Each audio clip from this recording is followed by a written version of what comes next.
Okay, sure. This works. Yeah, so we are live. I'm here with Sid. How you doing, Sid? Take two.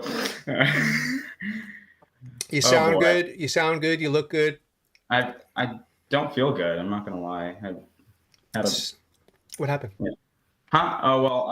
I was So after our little farce yesterday with the horrifying data, I went to go like we rescheduled it today, and then I went to go meet with some friends, and it was quite fun. We played a little bit of volleyball.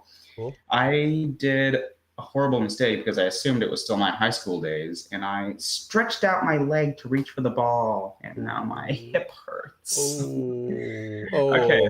Dislocated your hip. So you need a hip replacement surgery. Oh, please don't give me that. Titanium ball and socket, I wheelchair. wouldn't mind that actually. That would be pretty cool. Although, Replace I just wanna, the whole skeleton while you're at it. yeah, just like why not just like go through the entire anatomy? Like this is where it is. There's connective tissue around here. I don't know. Are you gonna actually go see someone about it, or are you just gonna? No, I think like I'll just look through some remedies. I'm gonna try refraining from ibuprofen because it makes you increasingly dependent, or but like I think if I just give it a week or something, it'll be okay. Like, Yeah. As it is, I'm not that sporty as it is. I just Well, you won't be doing any high kicks during this interview, so don't worry about that. Okay. Oh yeah, no. So let's do a little recap. Right. The quickie version of who is Sid, where do you come from, and what's your family upbringing with religion? Just a real summary. Now you've had the practice run yesterday, so just blast us. Yeah. Okay. Great. Okay. Okay. Let me turn back my memory. Okay. I'm 18 years old. I tried to go as fast as I could. It didn't work.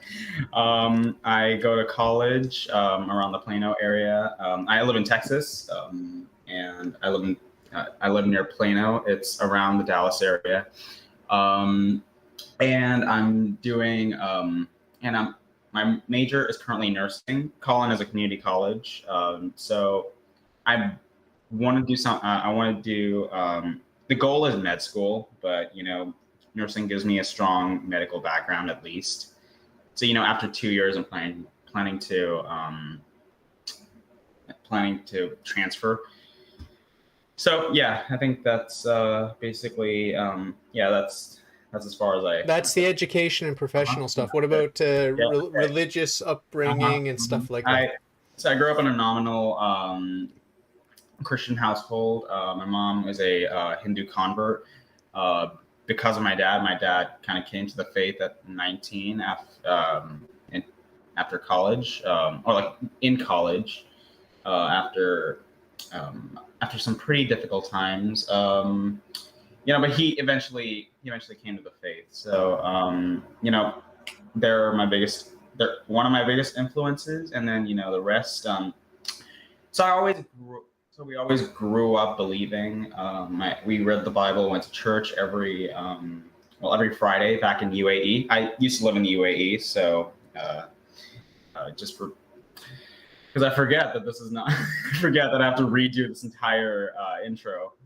All right, so what was the point I was trying to make? So I used to live in the UAE, and we used to go to church on Friday because Friday was the weekend. Yeah, but I think they're trying to change that now. I think they're going to change that soon to Saturday and Sunday, just to have some kind of a universal basis. But who knows? Did you learn any Arabic? I can read Arabic. Nice. I can read letters. I can read numbers. I just can't understand Arabic. Arabic is like a required subject in school, was just miserable. So it was just awful. I mean, today, like I kind of regret not continuing on with it, but because I've become so intrigued by now that I start reading the Bible, I try to go to the original autographa, like the texts with the Koine Greek and then the Aramaic and the Hebrew. So it's just intriguing to read how and try to understand from the culture basically too, because I think I think that those are the basic points I can make about that. But yeah. I did study Arabic a little bit, and Hindi. They're two of my favorite languages, actually. Yeah, we got a nice preview of your Hindi skills. Hindi skills, beautiful, beautiful language. One of the languages I'd like to know, but I'm never going to learn it, is Sanskrit. Oh my gosh, yeah, it's required in India itself. Like 1 or 2 years. I never took it. I do want to take some classes in that though, like, in the future. Yeah. When the time arises, or I kind of try to self-teach Greek to myself, like reading letters, stuff, whatever. I studied Greek, and I married a Greek woman, so we lived in Greece. Lovely. We lived in Greece. Greek is another one of my favorite languages. Okay, cool. I don't like the Latin languages so much, but I speak French. I live in Quebec. Okay. Oh, vous parlez français? Mais oui. Huh? Je parle français, mais j'aime pas le français. I hate French. I kind of like Italian a little bit. I used to go to church in Italian quite regularly. I'm hoping to start again. But with the whole COVID thing, they locked us out of church, and I'm not vaccinated. Did you get vaccinated? I did not. No, I didn't deem it too worthy. My parents are. I guess just because they're in higher risk, but considering that considering that we have lesser and lesser cases by the day, at least around where I'm at, there doesn't seem to be any reason for me to get it anymore. Plus I'm young, my immune system is healthy. Yeah, that's just me. Like, I don't. Yeah, that's just on me. I don't want to like every other vaccine. I'm perfectly fine. Like, for hepatitis, measles. You're not a crazy person.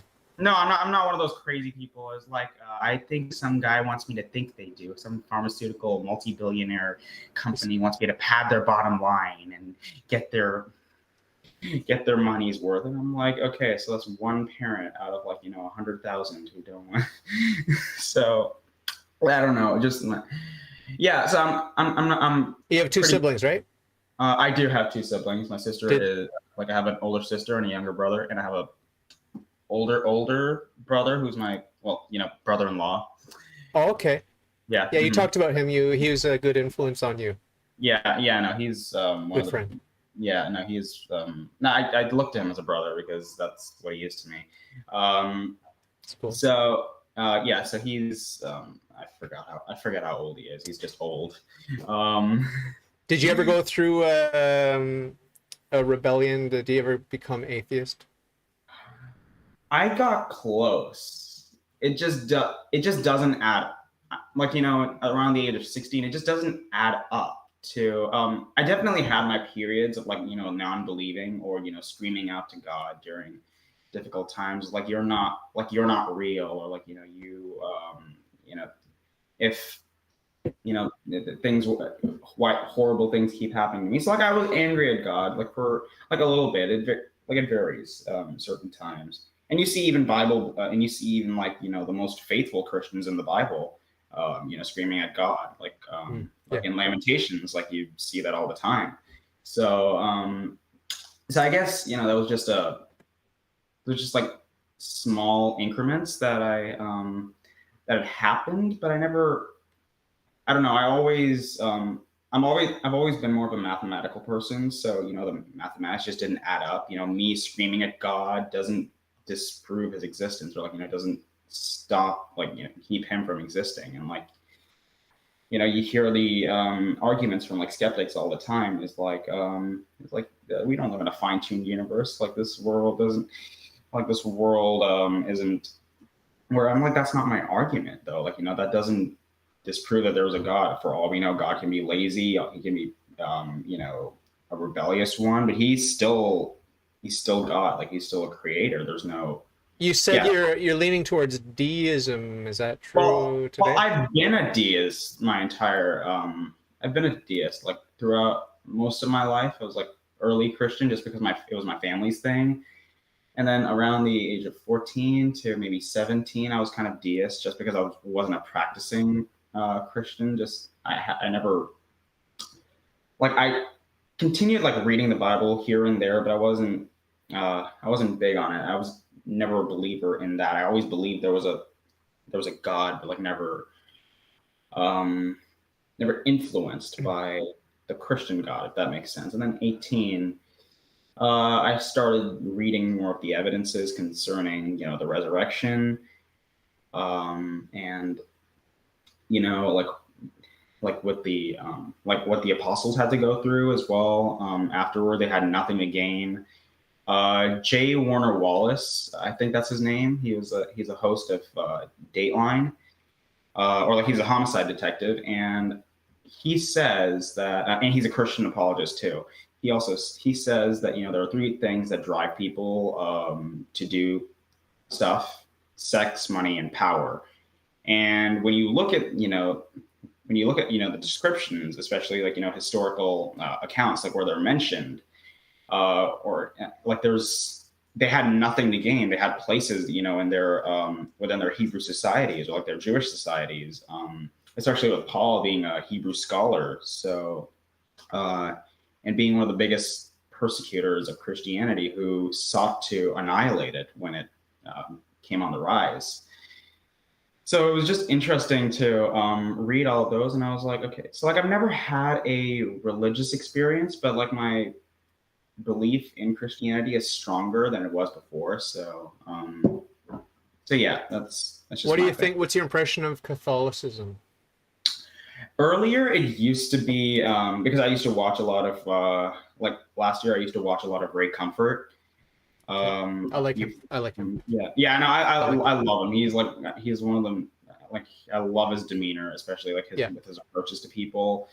I used to watch a lot of Todd Friel as well. I'm not a fan of him anymore now. Wretched Radio. Have you heard of that? No. Okay, well, so he's like I guess like he's worked with Ray Comfort sometimes in the past, but he's got a very, I guess, demeaning attitude. Sure, I know he wants to do right and stuff, but he's not. I don't know. You don't like him so much. I don't like him too much, no. And I also have I don't have it on me right now. It's somewhere in another room, but it's the Evidence Study Bible by Ray Comfort. Ah, is it good? Yeah, no, I love it. It's incredible. Of course, there's a lot of younger creationist bits in there, and I'm not against that at all. Or you just don't buy it. Well, last year or like the year before that, I visited the Creation Museum. Yeah, and I loved it. I loved. Who runs that? Was that? That's Ken Ham. Ken Ham. Okay. Yeah. Yeah. So he created Answers in Genesis, and like I think he rose. The Noah's Ark in the Creation Museum. So I loved like everything there. I'm a young Earth creationist, right? I'm sorry? Did you know that I'm a young Earth creationist? I saw that somewhat in like your description with Inspiring Philosophy. Yeah. Did you know I interviewed Kent Hovind? Do you know Kent Hovind? Oh, you don't like him? Really don't like him. I really don't like him. I'm sorry. Like he's edgy. He's got a lot of ego, and he seems full of himself. Like he seems a little bit full of himself. No, like he's very, very full of himself. I really don't. I appreciate. But I like him. I like him though. I appreciate a good argument when it's presented in front of me, especially with something, and then especially by someone. And I noticed that younger creationists. And I mean no offense to you at all. Of course. It's built more on the. I guess it's built more on the denial of evolution than it is disproving evolution. It's more like evolution is absurd, or of course, I think certain ideas of evolution, like neo-Darwinism, is just downright silly. The issue for me, if you I forget which episode it was, but I'll send you the link where I describe the sort of the moment where I realized that I'm a young Earth creationist, and it has nothing to do with the evidence. Has nothing to do with natural science. has nothing to do with fossils or anything. It has to No, do with no. it has to do with Catholic dogma. There's a dogma that Mary is the Immaculate Conception. She was conceived, Right. and that Adam and Eve therefore cannot have been immaculately conceived. They cannot have been conceived in the womb of whatever, human, non-human, ape, whatever. Right. They cannot have been conceived in a womb because they were, before the fall, they were sinless. So that would have been an immaculate conception. And so it cannot be that Adam and Eve were immaculately conceived because Mary is the only immaculate conception. So that's the dogmatic position. And then I had to look at all the evidence and all the arguments for and against, and I don't really care one way or the other. The weight, you can make an argument for pretty much anything, including flat Earth and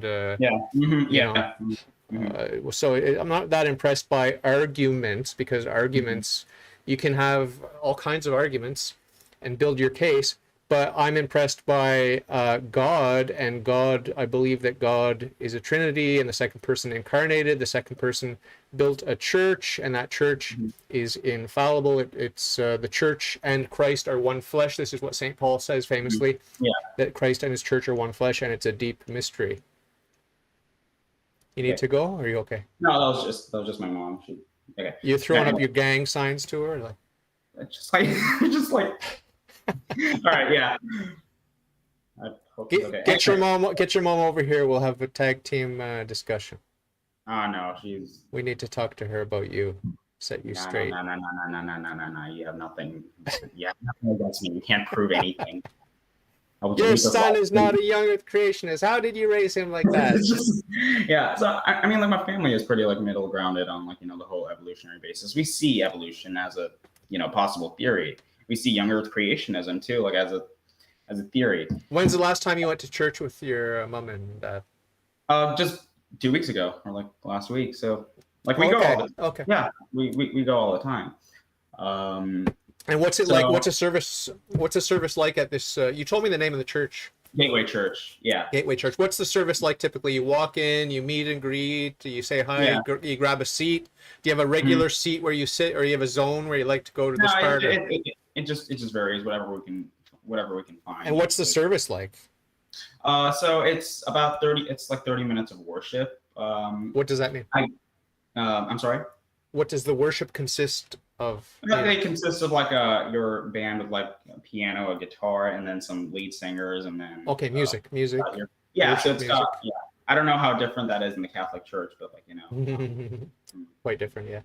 Okay, right. So is it more hymn based, or like I don't know? Well, we have a very there are different rites. There are many different rites in the Catholic Church, and there are different particular churches. We have the Western Latin Rite, and we've got all kinds of Eastern rites, and some are more glorious than others, and some are more austere, some are more ornate. And the rite that I belong to, the Latin Rite, is relatively simple, but it's got these norms that you pretty much have to follow.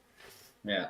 For the rite of the Mass, and it's a set, standardized structure, and we've got the Liturgy of the Word, where we read from the Bible. Well, we don't read those up on the altar read, and we have an active participation, obviously, and there's a psalm that's usually sung or read, and then so that's the Liturgy of the Word. We have first reading, second reading, gospel reading, and then you have the Liturgy of the Eucharist, which is the body and blood of Christ. And I heard it. John 6, Christ said, if you don't eat my flesh and drink my blood, you have no life in you. So this is what we take seriously, and the Bible is another issue that's the communion and stuff. Well, Holy Communion and the Eucharist, all of the dogmas of the Church, but the canon of Scripture is a very important thing for you to think about as a Christian. If you're interested in getting to know your Christian faith, and it seems like, although you're a deist dabbling with deism, I'd like you to go deeper into your Christianity and become more of a theist, because Christianity is a theistic religion. It's a monotheistic religion. It's not a deistic. It's not deism at all. Okay. Yeah. So God is infinitely perfect, and we need to educate Yeah. ourselves about the nature of God and His infinite perfections I and all agree. that sort of thing. You know. Arguably, this is one of the most important questions like you'll ever ask like in your life, because this is what happens after. And what's the book there? Oh, it's okay. So this is a book that I got from my library. It's called "What's So Great About Christianity" by Denise de Souza. And he's actually so he's grown up in like the Catholic Church. He's not left it or like abdicated his faith in the, but he appeals as more non-denominational. But I've seen his debates with Dan Barker and Christopher Hitchens, and like he's very concise at this point. It's like you have on one side you see him as this political conservative commentator, which everyone really hates, or not everyone, but like just like you see him as like this very not flippant. What's the word? I don't want to say aggressive either, because he's not like that, but I guess cutthroat when it comes to left side. And I'm not like super political either, but like so far, like I've read 4 chapters of this book and it's been incredible. So wow. Yeah. Cool. So is there a little blurb on the back of the book? Like, okay, so it's got people like endorsing it, testimonials. It's also got. Have you heard of Michael Shermer? I think I have. Yeah. Who is he? Okay, so he's the editor of, or like I think founder of Skeptic magazine.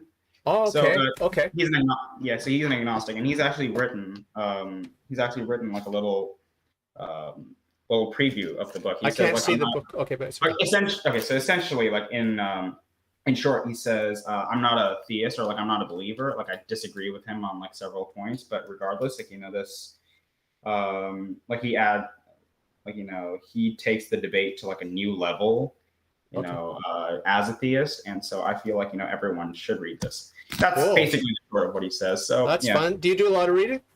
I try to do a lot of reading now. I've never been a reader in the past. I'm trying to change that a lot since I'm in medicine now. So wow. And plus I've started getting more interested in theology. I've even started like just to see how crazy I am in the evidence. I found this one in the Bible. Can you move it over towards in front of your face? Move the book in front of your face so I can see it. The book. What does it say? Did Jesus exist? It's by Bart Ehrman. Okay. I think I heard bad things about him. Well, so he's a New Testament critic. So he grew up an evangelical Christian, and then after school he saw like the Bible wasn't like this inerrant thing that he was that he continually thought it was. I can't say much about inerrancy because like I don't know much about it, but it's a Catholic dogma that the entire Bible altogether and in all of its parts is inerrant. Okay. So that's something that you have to believe as a Christian. Yeah. But you're on that journey of discovery, self-discovery. Yeah. Who is God and what is Christianity and all that sort of thing. But it's very, very important. The Bible is so central because we don't actually, if you think about this, we don't actually have the Bible in our possession. We don't have it. All we have are little scraps and fragments and translations and mistranslations and errors. And I don't know what percentage of error there is in our current Bibles, but it's a non-zero error. It is 0.5% of errors, and people try to claim that it's full of errors and contradictions. And first of all, people need to understand that these are different accounts, and some of them are based on them because first of all you have Mark, which is based on the teachings of Peter, and then not teaching, sorry, but the accounts of Peter, and then you have Luke and Matthew. You can argue which one came first, but you have Luke talking about using Mark as one of his sources, and and then getting sources from other stuff, and Matthew doing that too, and then John kind of being the odd duck out of the three. I'm not sure if he uses any of them too, but but that's as far as my understanding goes. Again, I'm still on my journey trying to learn. Yeah, you should always bear in mind that the theories of these scholars are tentative theories, and they do change over time. They're not dogmatically enshrined as immutable eternal truths of God. Yeah. So just bear that in mind. There are fashions in biblical scholarship. There are fashions in everything, okay, including the natural sciences. I studied physics, and I know how there are fashions, and people, if something's fashionable and you're getting published, if you're on this track, that's just the way it is. So that's the human nature. But God is, God's ways are not our ways. God's thoughts are not our thoughts. He has his own superior, transcendent way. And so that's why I put more stock in the church, which is one with Christ, and the infallible pronouncements of the church. They're the guiding lights on our path in the Christian faith. That's why I think it's so important that non-Catholic Christians come and at least examine the claims of the Catholic Church, because we have these God-given, immutable, unchanging truths, and they're so essential. Because if you look at any Christian denomination that's gone very far astray, like into almost like a sex cult sort of stuff, like I've seen a lot of documentaries about these Christian sex cults. It's how are they able to stray so far? It's because they're not rooted in the dogmas. That's why. And if you look at the Anglican Church is a good example. Like they started out very, very, very Catholic, and they just strayed a little bit more, and then before you know it, they've got lesbian bishops, whatever. Yeah. So I think there are certain denominations that seem to be increasingly I guess changing or adaptive towards they're more worldly. Adaptive to societal norms now, because like even the and of course I mean no offense when I say this, but like even the Mormon Church, and I've debated a lot of Mormons too. Oh yeah. First of all, it's a very, very flexible history in its origins. First of all, it's just apparated out of nowhere, and then all of a sudden, conveniently, the angel Moroni is like, "Hey, I need the plates back. Give it here. You can't have it. Just use whatever you got. Just claim it. Just say what you remember. We'll figure it out then." And then the whole thing with the golden plate story, like they try to bring up the 3 witnesses and the 11 witnesses too, but like there were problems here too, because none of them were independent witnesses. They were all related. They were all related by family, or they came from 2 families, or related by either marriage or blood. So there was no independence in any of this. There are a lot of really interesting rabbit holes to go down with Mormonism. But what I do, and what I recommend you do, and what I recommend every thinking person does, is to look at the foundational metaphysical claims. Yeah. What do the Mormons say about the nature of God? And if you look at what the Mormons teach about the nature of God, you will know right away it's a false religion. Right away. Because it's a God which is subject to change. It's a God which is material, although subtle, but material. Yeah, no, like there. I forgot. Is it the Book of Abraham or Doctrines and Covenant? I don't know, but it literally explicitly says Elohim was a man of flesh and bone, and then he became exalted. So like I keep arguing against these, I guess these dogmas that they've got going, and then every revelation that comes up from the church is just occurring when they're challenged, with polygamy being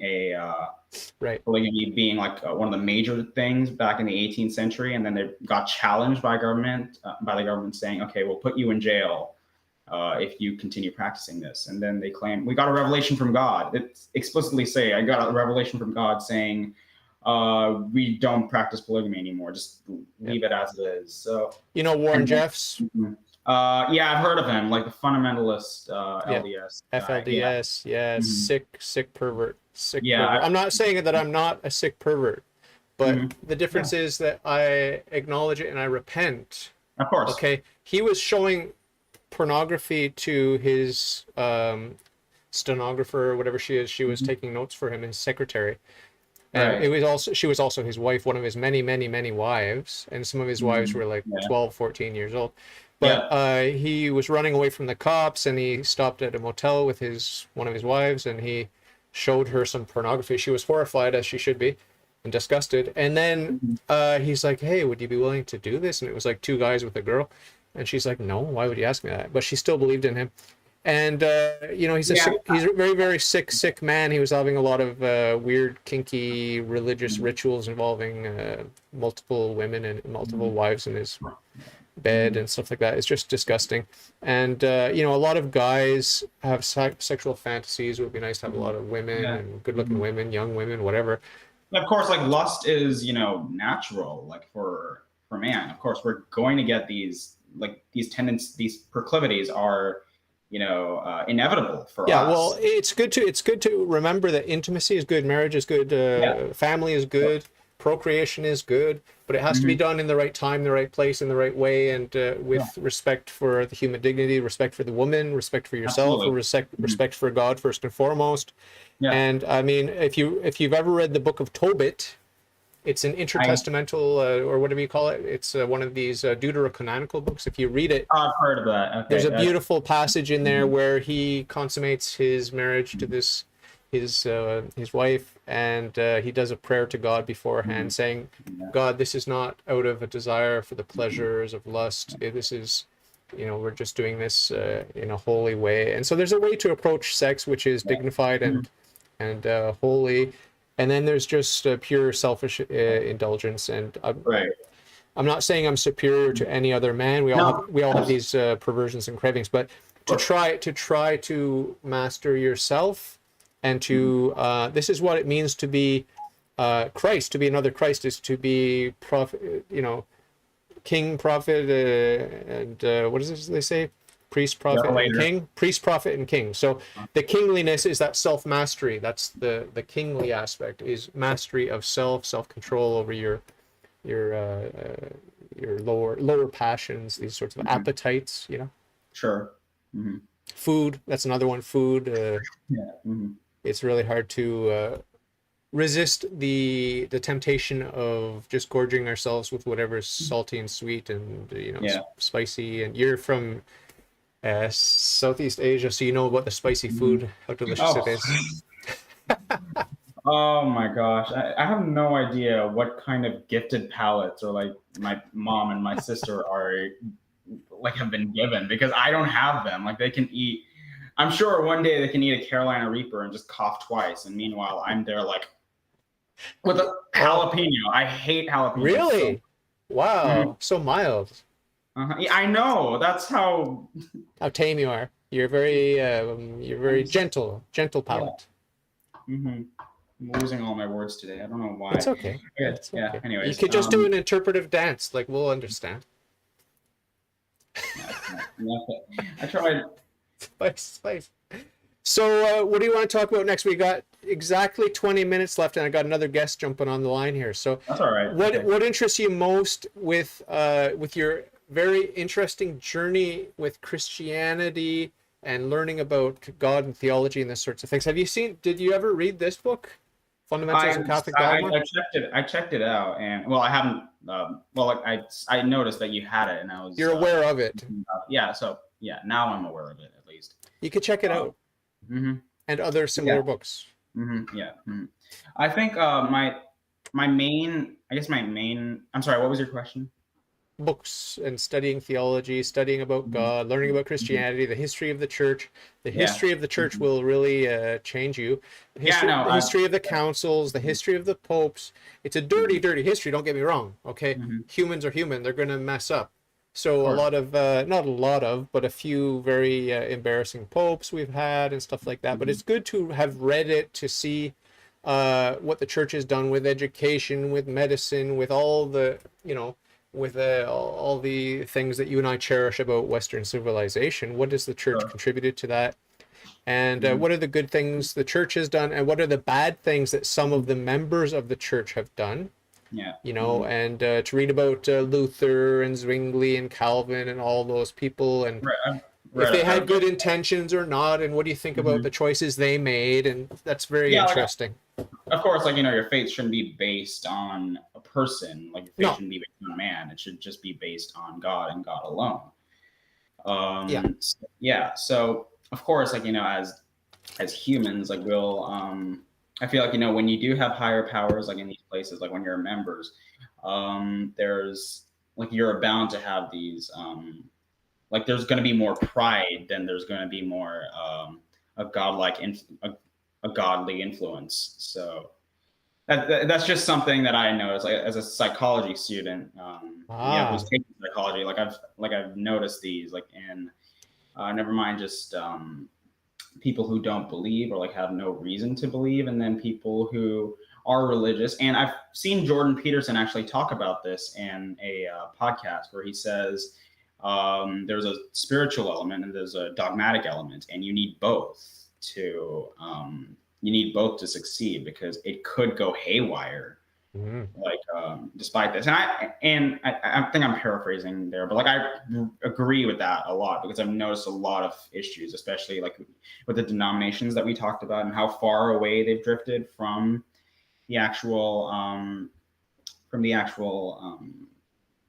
beliefs and the core doctrines. So yeah, that was just my thing. I guess my the part that keeps me away from Catholicism, and I don't have no hate or, like, any disrespect for any people who are Catholics or young Earth creationists, but I just can't.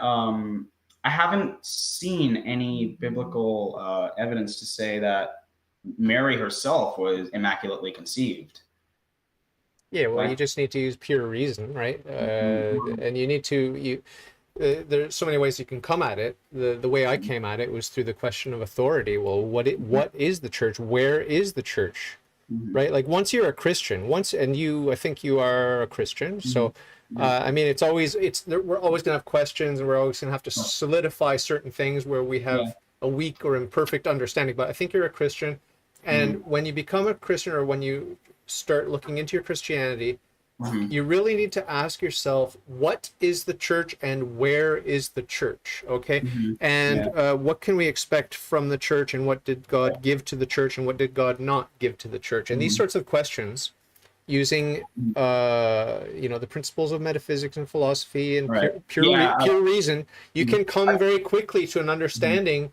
With the central issue of authority, you can come to the understanding very quickly that God is perfect and he is infallible, and that if God built a church, he must have given that church a portion of his infallibility, at least to protect the church from teaching error in the essential saving truths of the church, okay? From teaching error on those points that concern faith and morality. He must have, otherwise we're completely adrift, and we can never ever know if it's actually true. Is this canon are these the 73 books of the canon of Scripture, or are there more books or less or fewer books? Right? There's the 66 of the Protestants, and then there's the deuterocanonical books too. We have the Orthodox, who have even more than 73. So it's a question: how do we know? How can we know with certainty? Are we able to know with certainty? And there are a lot of people, like in the Renaissance, or whatever it was called, the Enlightenment, who came to question a lot of these things, and they ended up in a certain sort of fideism. You can think about, I don't know if you're familiar with the history of philosophy, but Kierkegaard, for example, the leap of faith, it's all this fideism stuff, where we don't have access. And that guy who talked about the noumenal and the phenomenal, Kant, Immanuel Kant. Yeah, Denise de Souza actually covers a fair bit of philosophy in his book. It's fun. That's why I love it a lot. So. It's fun, but it really is important as a Christian to have a solid philosophical basis for your belief. Yeah. So I guess my question is, how do you reconcile? So how do you eventually reconcile that? Well, it's all about authority. Like, what is the church? Where is the church? And what does the church? Once you find the church, what does the church teach?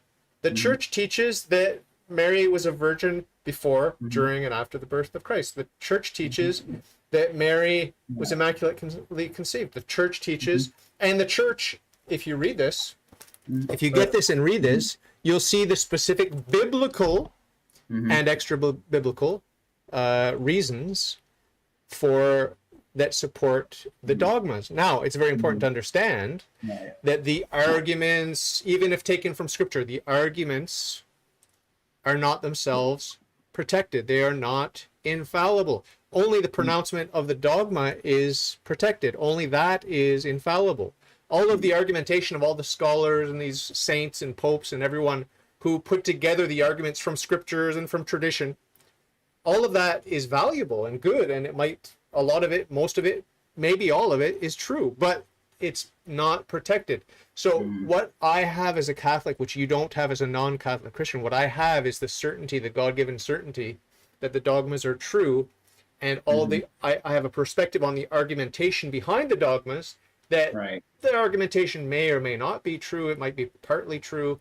It's not completely false, probably, but you know, only God is the truth itself, and only God is immutable and perfect and infinite in every way, and he bestows on his church a certain participation in the truth, a certain participation in justice. I just finished reading last night the Code of Canon Law, and it says in there that this is, you know, designed to help the church function and to have a way of saving souls by having well-organized justice meted out in a proper way, and it's subject to change, and it has changed over the years, canon law, but it also contains unchanging immutable truths and these sorts of things. So it's a mixed bag here below in this what we call the church militant, the church here on this planet, where we've got corrupt sinners like myself as members of the church, not yet purified. Okay, so it's a mixed bag. We've got truth and we've got half-truths, we've got some lies, we've got some errors,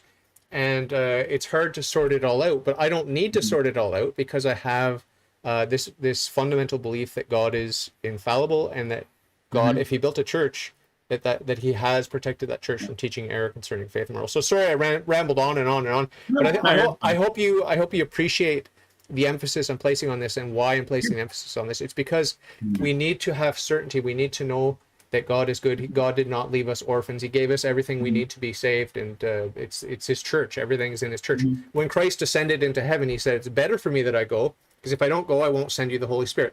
The Holy Spirit is the spirit of the church, and the primary author of the Bible is the Holy Spirit. So it's all about God and how he works with his economy of salvation to bring those of us who hopefully will end up in heaven, to bring us all home safe and sound. And we need to have certainty for that in not in everything, but in a lot of things. The essential saving truths, this is what we say. Yeah, I guess I'm seeing so I'm guessing you consider the dogmas of Mary being immaculately conceived and a virgin throughout her entire life as an essential truth. Or absolutely, because it bears on the dignity of God, the dignity of Christ. If Jesus Christ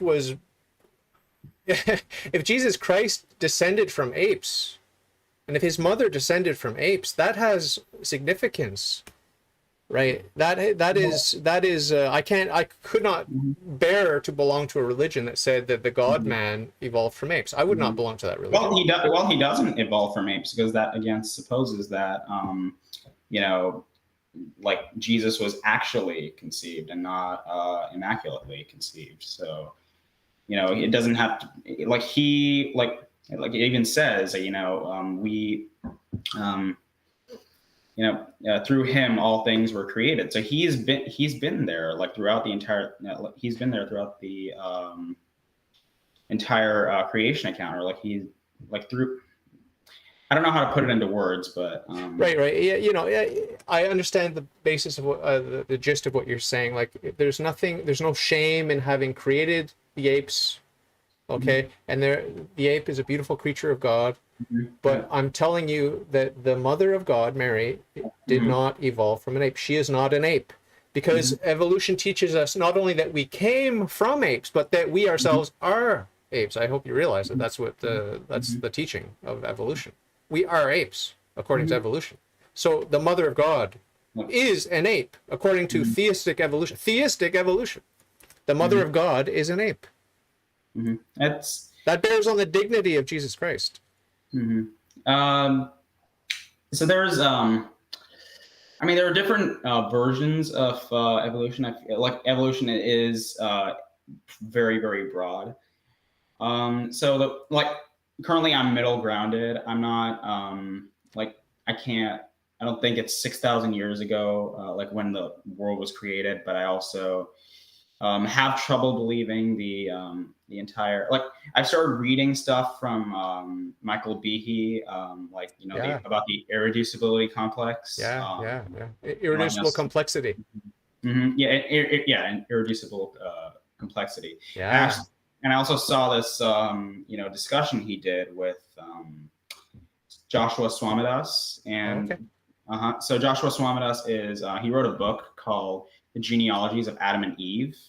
So he grew up a young Earth creationist, and then through his fascination by science, first of all, his entire thing, and I agree, of course, is based like your entire faith should be predicated on a relationship with Jesus Christ, and not about the origins of man. But regardless, but I feel like young Earth creationists, including Kent Hovind, this is where I really came to dislike him, because I used to be like a fair follower of his, and then I realized he doesn't really know what he's talking about because his entire, of course, I've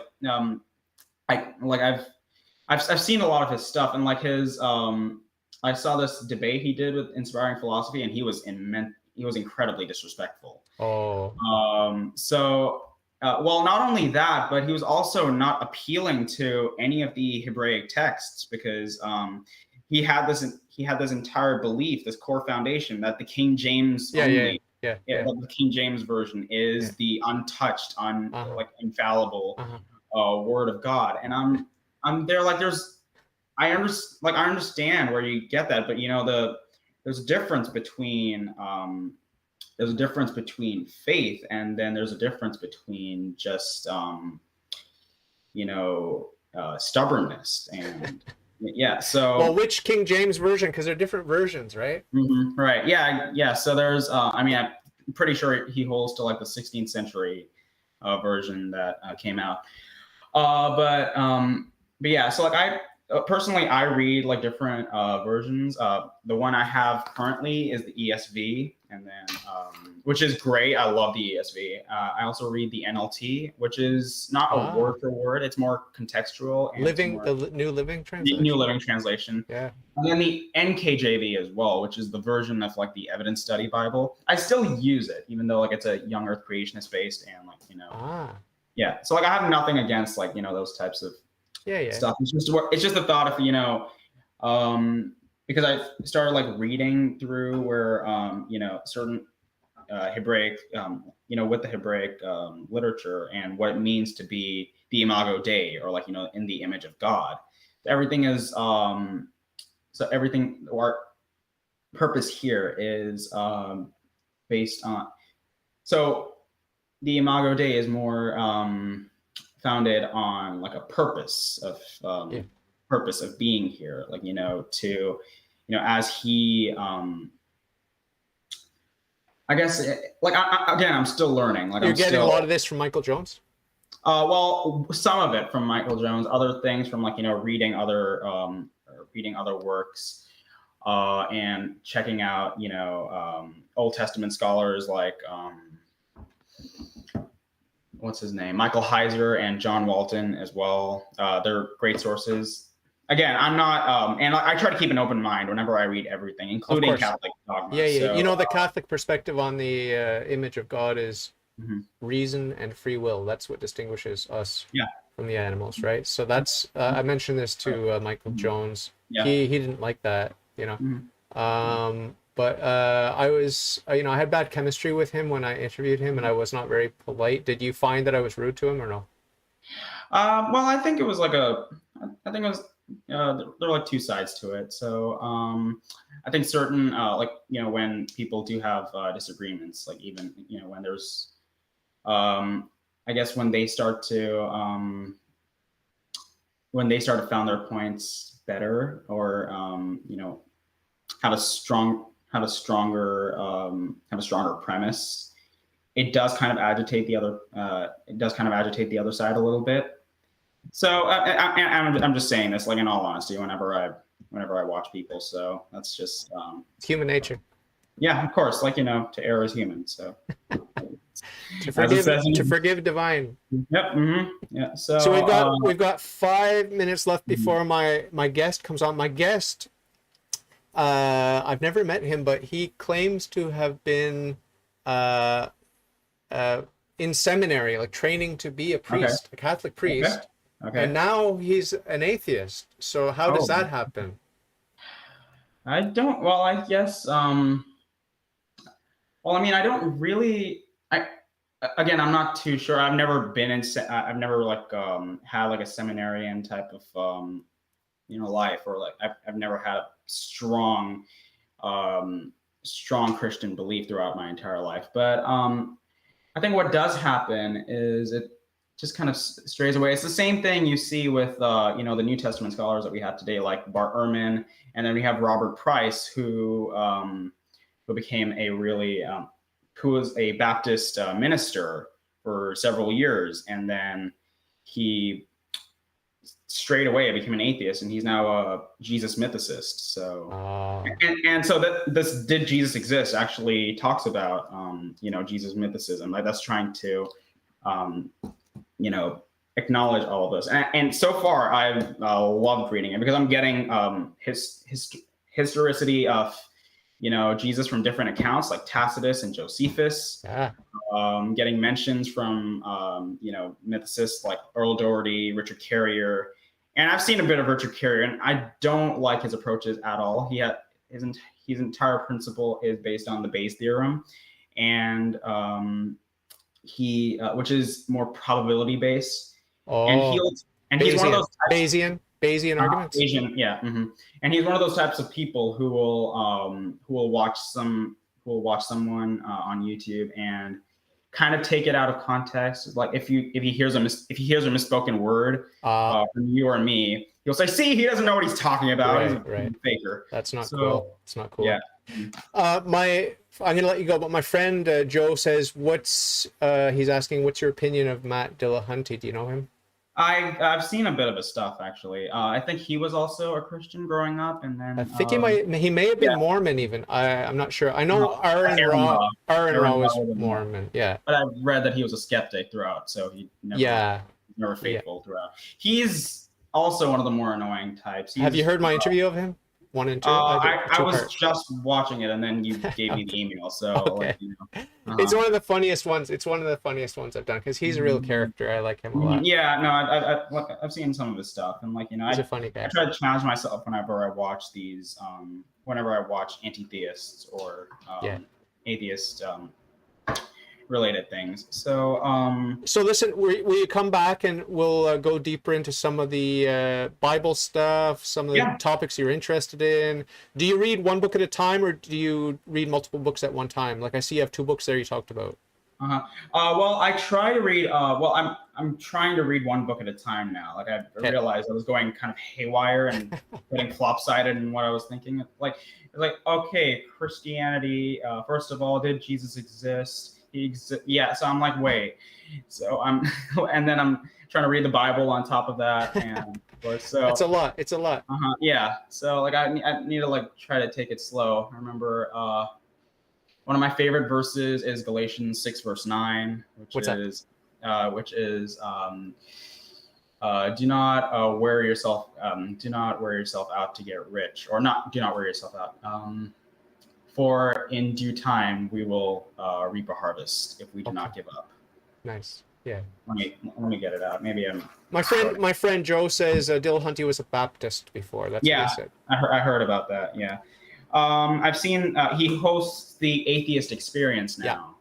Yeah. Mm-hmm. I've seen some of his stuff.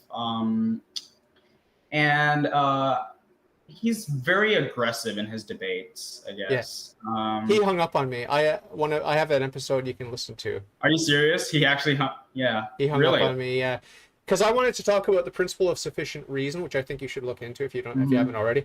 And he kept trying to talk about your faith. Oh, what about all this faith-based stuff? And I'm like, I don't want to talk about my faith-based beliefs. I want to talk about my certain philosophical knowledge that I have that God is real, the uncaused first cause. He's like, oh, well, you believe in the Immaculate Conception. Yeah, that's all faith-based. Yeah, that's all faith-based. He tries to tackle the the beliefs of someone rather than the existence of God. Let's talk about philosophy. Yeah. I don't want to talk. I got to faith by philosophy. So let's not put the horse before the cart. Let's talk about philosophy, and then once you believe in God, then we can talk about Christianity, the case for Christ. Exactly. That is the argument that I try to actually tell people that they need to be bilingual. I tell Christians this all the time. And what I mean by that is that they should have a secular face, not because we want to wear two faces, but because we're trying to appeal to like another person. Like we have a Christian language that we will speak at home or at church, and then we have something like the outside. If somebody asks you what is homosexuality wrong, like what do you think about homosexuality, and you turn to Leviticus, you don't realize that person doesn't understand the authority of Leviticus. So in order to have like proper debate or proper discourse, it's important to meet on some middle ground. Especially like, when I started reading through philosophy, my speech class I had like a week ago, I was supposed to make a speech, and I made my entire speech on, the moral argument for God. And I appealed to like several philosophers, even atheist philosophers too. My first premise was based on like, consciousness and how everything is derived from rationality and reason. And so this led me towards, the path of God. It's like there's no way that there can, because if objective morality exists, I can't just say morality doesn't exist, or like it came from like an evolutionary principle, which doesn't need to be the case, because even if evolution is true, we'll still have this core understanding. So again, I'm not sold. I'm middle grounded on everything so far, but essentially, philosophy led me to become more of a theist than a deist, or it led me more to like a Christian base, because, and it also solves the issue of there being, because like our objective source of morality is God, as a rational, necessary entity.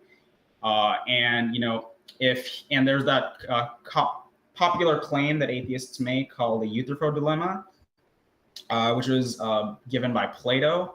And it states, I'm sure you're familiar with it. It states that, is God good is something good because God says it's good, or does God say it's good because it is good? Right. And, this is a false dichotomy. And this is one, I brought this up to like some Mormons, and they had no answer because their entire thing was based on like God is changing, and like, God has a creator before him. So like my entire thing is this plays into the Euthyphro Dilemma, like one of the two, because God is constantly changing, or, he has a source of morality bigger than him, which is bigger than him. So, I can't, it's very difficult to follow that. And that's the problem, because, if there's that common question, which is very self-defeating, which is who created God? And I'm thinking, what a stupid question. And I can't believe that, as a non-believer at one point, like, I used to ask that same question. I'm like, what kind of a question is this? Like, so we have a lot to discuss. I'm looking forward to doing part two with you. You sound really good today. You're more comfortable today, and I think we'll get the flow going. And next time I won't have the time constraint. It's just because we rescheduled you from last night today. That's why it's interrupting my schedule. But very great to see you here talking, and comfortable sharing your excitement about all things philosophy and religion. It's very exciting. I'm very happy for you. And so thanks for coming on, and we'll talk very soon. Okay, use that scheduling app. And anyone listening to this, if you want to be a guest, use the scheduling app on my website, cvs-podcast.com. It's really handy scheduling tool, and it fits it right on my Google Calendar, and then we could just schedule it that way. Okay. Yeah, one of the points I wanted to talk about was like the proportionate causality, but we can talk about that later. Yeah, for sure. Because you brought that up, and I wasn't familiar with it, and like I was trying to do more reading on it now. Yeah. Oh, this is a book you should look into, right here. Okay. Chad Ripperger. Oh, I've heard of him. The Metaphysics of Evolution. If you've ever watched Sensus Fidelium YouTube channel, that's where I discovered Chad Ripperger, and he's the one that helped me actually to get over the hump into young Earth creationism. So that's pretty cool. Sensus Fidelity. I'm sorry. Sensus Fidelium. The sense of the faithful. Yeah. So we'll talk very soon, my friend. All right. God bless you. God bless you, David. Thank you. Bye. Bye.